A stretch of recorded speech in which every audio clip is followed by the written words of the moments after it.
सफल होगी तेरी आराधना।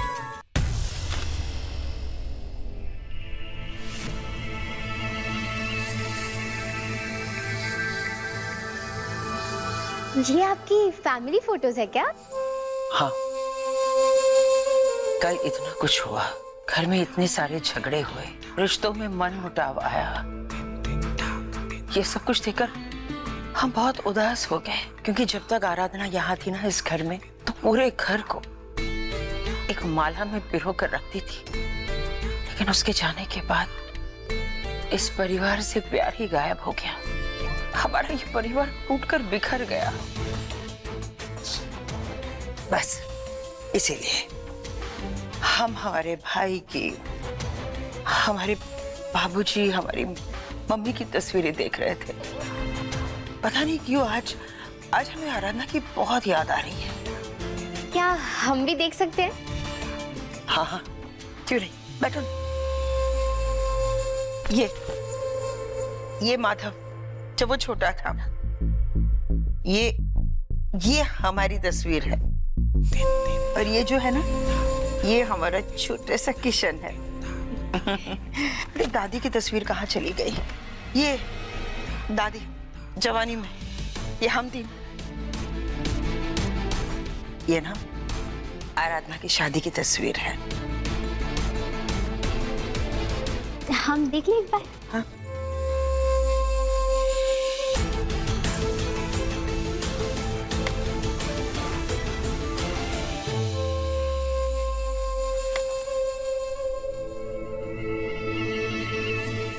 ये तो हमारी और आरम की तस्वीरें हैं।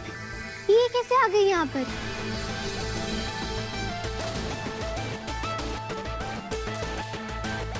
ये देखिए।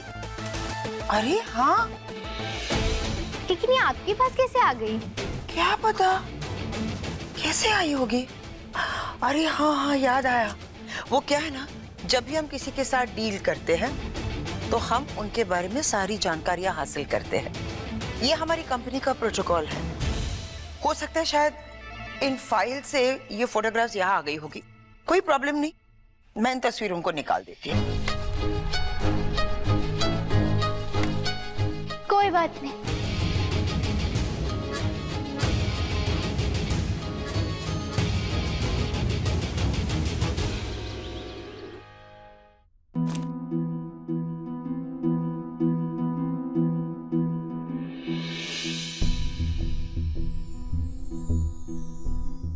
दादी, वो सॉरी, लेकिन हमारे कपड़ों के लिए ना जगह थोड़ी सी कम पड़ रही थी, इसीलिए हमने आपकी बहू के कपड़े वहां से निकाल दिए। हम हटा नहीं रहे हैं, बस सोच ही रहे थे कि कहाँ रखें इन्हें।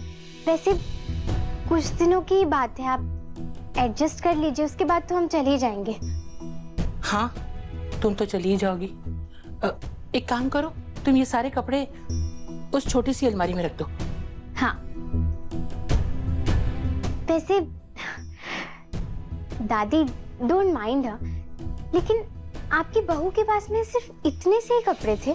हमारा मतलब है कि इतने बड़े घर की सबसे बड़ी बहू, लेकिन उनका पहनावा इतना सिंपल सा। हाँ, क्योंकि वो थी भी इतनी सीधी।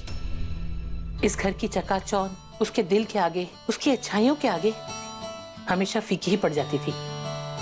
भले ही वो इतनी सीधी थी, पर इस परिवार को संजो के अच्छी तरह से चलाना उसे बखूबी आता था, चाहे फिर कोई उसका दुश्मनी क्यों न हो।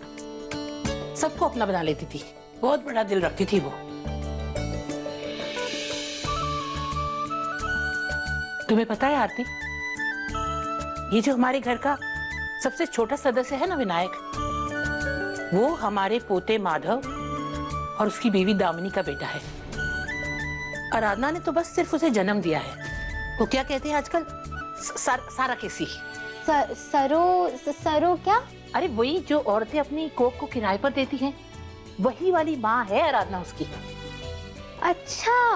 भले ही विनायक उसका अपना अंश नहीं है, पर उसने अपने परिवार से लड़कर उसे जन्म दिया, और उसकी परवरिश के लिए इस समाज ने, इस दुनिया ने जो भी मुश्किलें उसके सामने खड़ी की, उन सब का डटकर सामना किया। और बस इतना ही नहीं, वो उस बच्चे को मिलाने के लिए हमारे पोते के पास चली आई, यहाँ चली आई वो। और भगवान का खेल तो देखो, उन दोनों को ऐसे मिला दिया जैसे वो दोनों एक दूसरे के लिए बने हो। और कृष्ण कन्हैया लाल ने ऐसी लीला रची कि उन दोनों की शादी हो गई।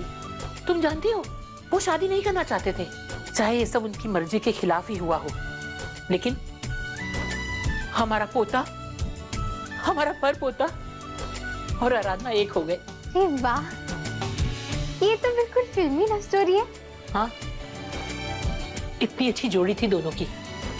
मेरे माधव की बेजान जिंदगी में आराधना बाहर लेकर आई थी। दोनों कितने खुश थे, सब कुछ बहुत अच्छी तरह से चल रहा था, पर फिर पता नहीं क्या हुआ, ये दोनों अलग हो गए। हमें नहीं पता क्यों भगवान ने आराधना को हमारी जिंदगी से दूर कर दिया। जब अलग ही कराना था तो उनको मिलाया ही क्यों, और मिलाया तो फिर अलग क्यों किया। हमारा दिल तो आज भी नहीं मानता कि हमारी आराधना इस दुनिया में नहीं है। बेचारा हमारा माधव पूरी तरह से टूट गया, हमारा पूरा परिवार बिखर गया। और हमारा विनायक, उसको तो सबसे ज्यादा जरूरत है उसकी माँ की। वो बिन माँ का बच्चा कैसे पलता है, ये सिर्फ हमारा दिल जानता है। क्यों छीन लिया हमारी आराधना को, सब कुछ बिखर गया।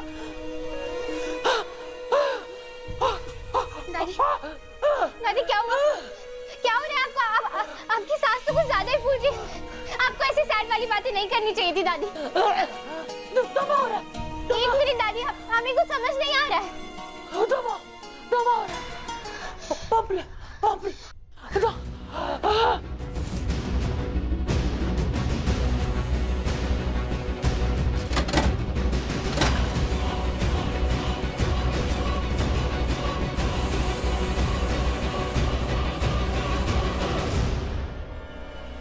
दादी आप ठीक हैं?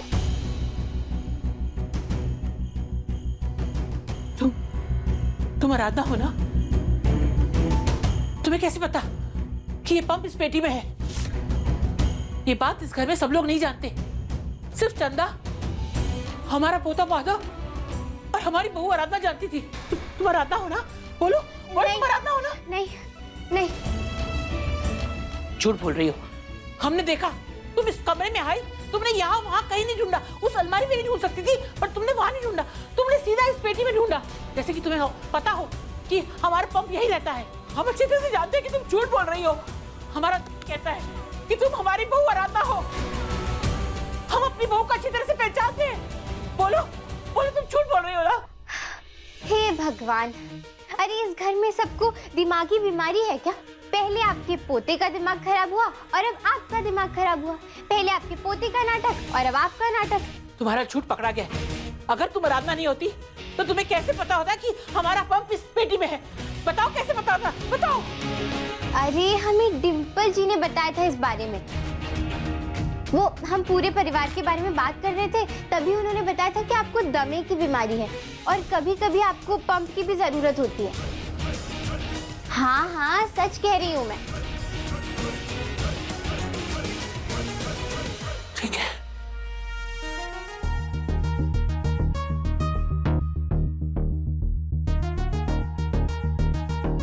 डिम्पल। जी दादी। तुमने आरती को हमारे पंप के बारे में बताया? हाँ, वो पूछ रही थी मुझसे सबके बारे में कि सब लोग कैसे हैं, सबकी पसंद नापसंद। तो मैंने बताया कि आपको अस्थमा की बीमारी है और आप पंप लेती हैं। लेकिन तुम तो हमारे कमरे में आती ही नहीं हो कभी। तुम्हें कैसे मालूम कि हमारा पंप कहाँ है? वो मुझे आराधना जेठानी जी ने बताया था कि कभी वो घर पे ना हो और आपको पंप की जरूरत पड़े तो मैं आपको दे दूं। अच्छा ठीक है, तुम जाओ अपना काम करो।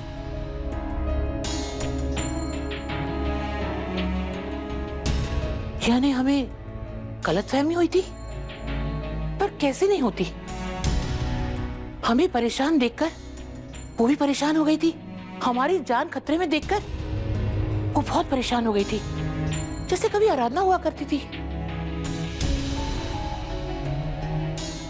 और तो और हमने आरती की आंखों में वही प्यार, वही परवाह देखी जो आराधना को हमारे लिए हुआ करती थी। पर हमें इस बात का जरा भी नहीं था कि डिम्पल को हमारे पंप के बारे में पता है। हे कृष्ण कन्हैया लाल, ये आप कैसी लीला रच रहे हैं? क्या सच है, क्या झूठ है? हमें तो कुछ समझ ही नहीं आ रहा है।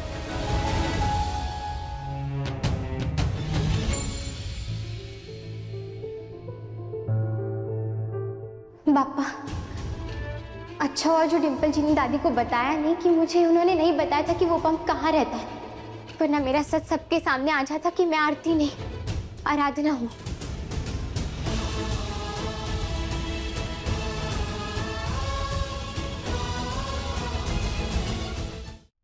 मुझे अपनी भावनाओं पर काबू रखना होगा।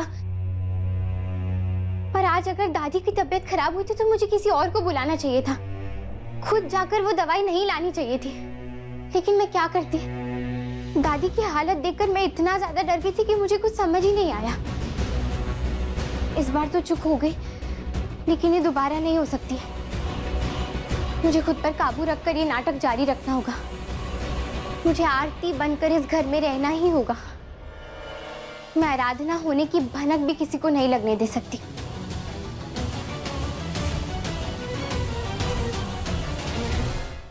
आज सुबह जब विनायक की जान खतरे में थी, तब तो मैंने किसी तरह खुद को रोक लिया। अच्छा हुआ बापा, जो मैंने आईने में देखा था कि मेनका दीदी वहीं छुपी हुई थी। उन्होंने मेरा सच जानने के लिए सब किया था, लेकिन मुझे नहीं पता था कि मेरा सच जानने के लिए वो विनायक की जान को तक खतरे में डाल देंगे। वो तो शुक्र है कि समय रहते साहब जी ने विनायक को बचा लिया, वरना तो सुबह ही मेरी चोरी पकड़ी जाती। खैर, मुझे अब मेरी भावनाओं को काबू में रखना होगा। मैं किसी को पता नहीं चलने दे सकती कि मैं आरती नहीं बल्कि आराधना हूँ।